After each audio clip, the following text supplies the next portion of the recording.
Look! Cried Olsen. Will you look at that giraffe coming up out of the bottom of the sea?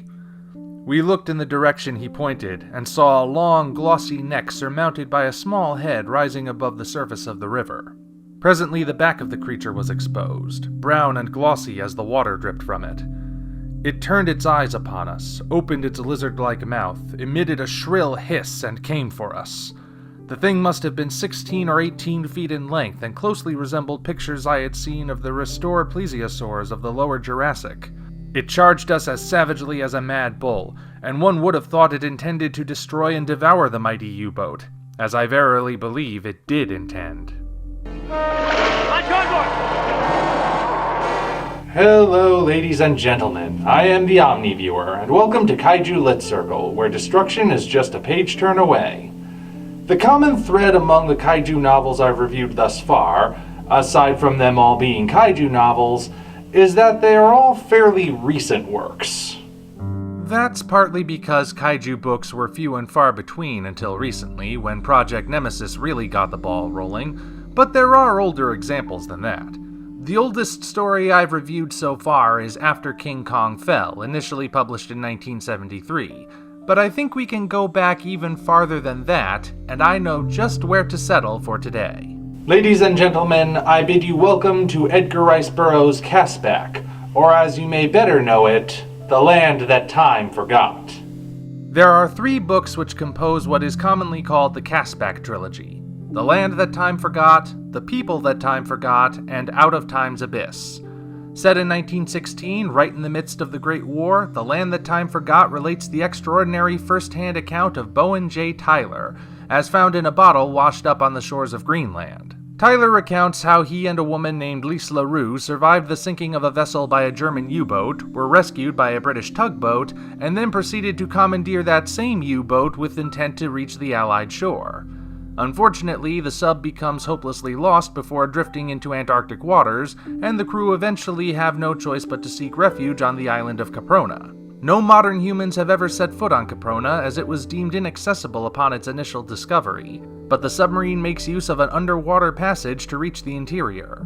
Within, they discover the land of Castback, a thriving prehistoric realm of dinosaurs, Ice Age mammals, and primitive humans.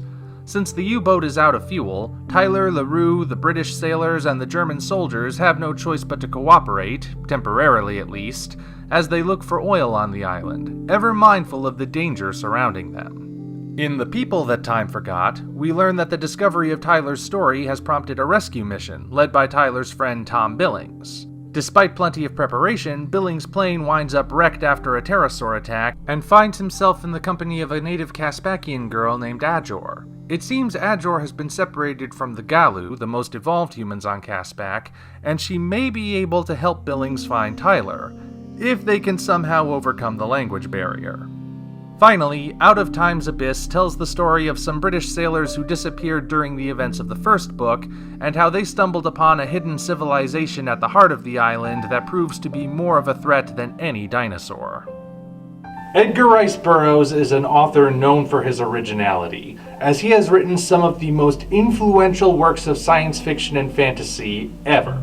Pretty much everyone knows about Tarzan, and modern science fiction would be very different without having John Carter of Mars to steal from. So the big question is how the Castback trilogy fares in this category, since a cursory glance makes it look like a knockoff of Sir Arthur Conan Doyle's The Lost World.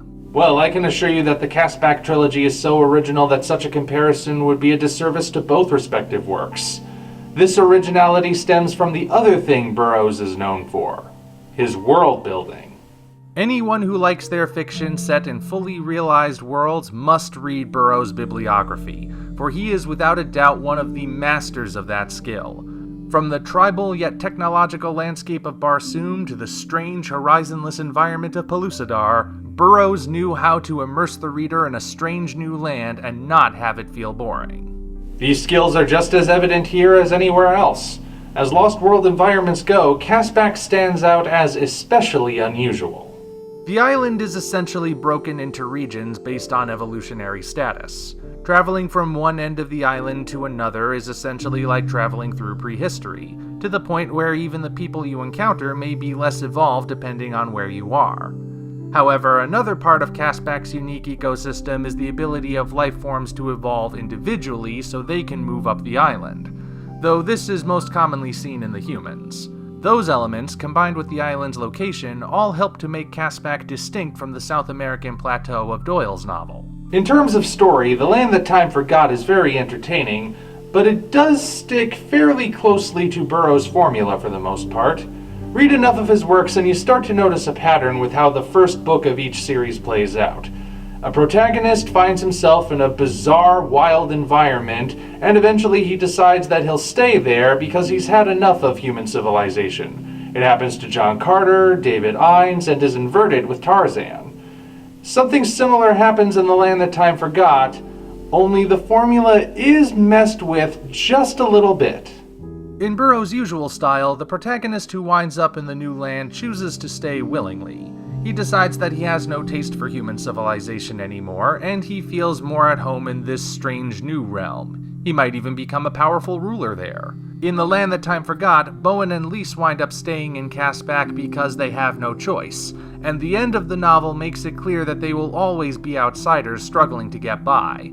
They have no place among even the Galu, who are the closest thing to modern humans on the island. Casbak isn't really presented as a paradise or a place that can be tamed.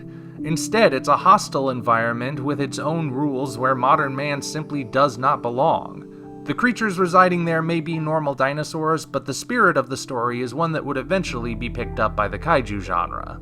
Well, I should say they're normal dinosaurs for the most part. These creatures are based on the theories of 1918, and even then, some massive liberties are taken. But why didn't it die instantly? I exclaimed. Because, said von Schoenvorts in his disagreeable way, the beast is so large, and its nervous organization of so low a caliber, that it took all this time for the intelligence of death to reach and be impressed upon the minute brain. The thing was dead when your bullet struck it, but it did not know it for several seconds, possibly a minute. This chap was late for his own funeral. In case you're wondering, yes, I have been intercutting this review with footage from the 1975 movie, which is actually one of the most accurate book-to-film adaptations I've ever seen. There are a few changes made, though. For example, the movie isn't nearly as anti-German as the book. Remember, the original stories were serialized in the waning months of the Great War. The last part was published in November 1918, the same month the war ended. At the time, Germany was America's enemy, so the German U-boat crew are depicted as the scum of the earth within the novel. They're so despicable you might forget they aren't Nazis. The movie was made after several decades had passed, and people had collectively realized two things. First, World War I was the most pointless war in human history, and second, said war did not show us Germany at its worst. With this perspective in mind, the movie humanizes the U-boat crew, and includes a sequence where Bowen and Captain Friedrich von Schoenvorts agree that since they're lost, there's no point in staying enemies. They're all in the same boat, as it were, so why not put the war behind them and work together? No such scene exists in the original novel, where the Germans are foul to the last. This makes another change in the movie kind of unfortunate. In the book, once enough oil has been gathered, the treacherous Germans all say, "Schilb auf euch, wir gehen nach Haus," and bugger off, leaving Bowen and Lise to become dinosaur chow. It's strongly implied that they get away, and we're not supposed to be happy about that. The movie Germans, meanwhile, wait as long as they can for the others, but are forced to leave when a volcano erupts. Unfortunately, they don't get very far before the lava swallows them up. So when the Germans are bad, they get away and we're supposed to hate them, but when the Germans are good, they die? That's just cold no matter how you look at it. Beyond that and a few other minor tweaks, the movie couldn't have been truer to the source if they had just filmed the book on a table being read by a narrator while a hand turned the pages. Though I hold one book in my hand, this is actually an anthology. There are still 2 sequels to get to, starting with The People That Time Forgot. In this tale, Burroughs stuck a bit closer to his traditional formula, with an emphasis put on further exploring the island, as well as the budding romance between the civilized Tom Billings and the primitive Ajor. We get to see the slightly nicer regions of Caprona, where humans have better odds of surviving against the elements. This makes the island a more inviting place, as opposed to its hostile depiction in the first book, and thus the sort of land where someone might want to remain. Billings, however, is a bit slower in getting there. You might say he doth protest too much. I could have knelt and kissed her hand in reverence and gratitude, nor am I ashamed to say that that is precisely what I did after I had been freed from my bonds and heard the story of her trials. Brave little Ajor, wonder girl out of the dim, unthinkable past. Never before had she been kissed, but she seemed to sense something of the meaning of the new caress, for she leaned forward in the dark and pressed her own lips to my forehead. A sudden urge surged through me to seize her and strain her to my bosom and cover her hot young lips with the kisses of a real love, but I did not do so, for I knew that I did not love her, and to have kissed her thus with passion would have been to inflict a great wrong upon her who had offered her life for mine. His account is full of moments like that. Every time he finds himself realizing he likes Caspak and loves Ajor, he immediately starts trying to rationalize his way out of it, but by the end, he finally gives in. What starts as a rescue mission to save people from a primitive purgatory ends with the rescuer staying in a primitive paradise. To achieve this, the book is a bit lighter on creature action than its predecessor, but it nevertheless serves as a good sequel that puts a nice cap on the series. It too was adapted to film in 1977, though it's not as accurate an adaptation as the first film. More characters are added, fewer creatures are present, and the plot takes many different twists and turns. What really stands out, however, is the depiction of Caspak itself. Remember how I said the island was depicted in the first story as a very hostile environment? The film version of The People That Time Forgot plays on this idea by implying the island itself is a nigh sentient force, a place from which there is no escape because it will not allow you to escape. In a way, the island is the monster in the second film, which doesn't line up with the book it's adapting, yet is more consistent with the book it's a sequel to. It's kind of convoluted, but whichever version you go with, you're still in for a darn good story and a good conclusion to the overall narrative. If only that were the ending. The actual conclusion to the trilogy is Out of Time's Abyss, and, well, it's just weird. This story follows a group of people from the first book who just sort of disappeared and explains what they were doing this whole time.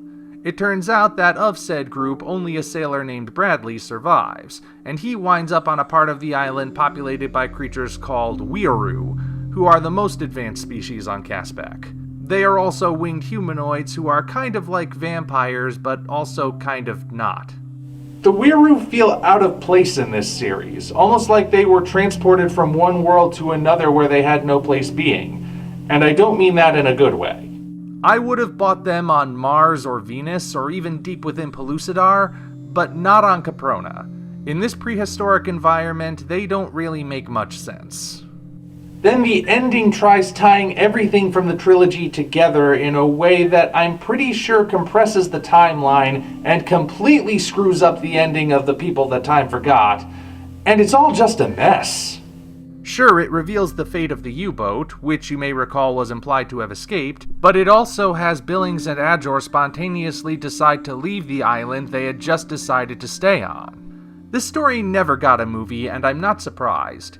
Even if such a film could have potentially been a glorious cheese fest, it still wouldn't change how ill-conceived the book is. Burroughs must have been having one heck of an off day when he wrote this one. But as the old saying goes, 2 out of 3 ain't bad, and we've still got 2 great books in Edgar Rice Burroughs' Caspak trilogy. Whether you read the books or watch the movies, it's hard to not enjoy yourself with this series. In fact, this is one of the few works I'll be reviewing that's in the public domain, so it's easy to find in various formats. The books are all bound together in one collection, and the movies are usually bundled together on DVD, so you'll always have the complete package no matter what. It's very hard to go wrong with Edgar Rice Burroughs, and this is no exception. Until such time as we meet again, this is the Omni Viewer signing off.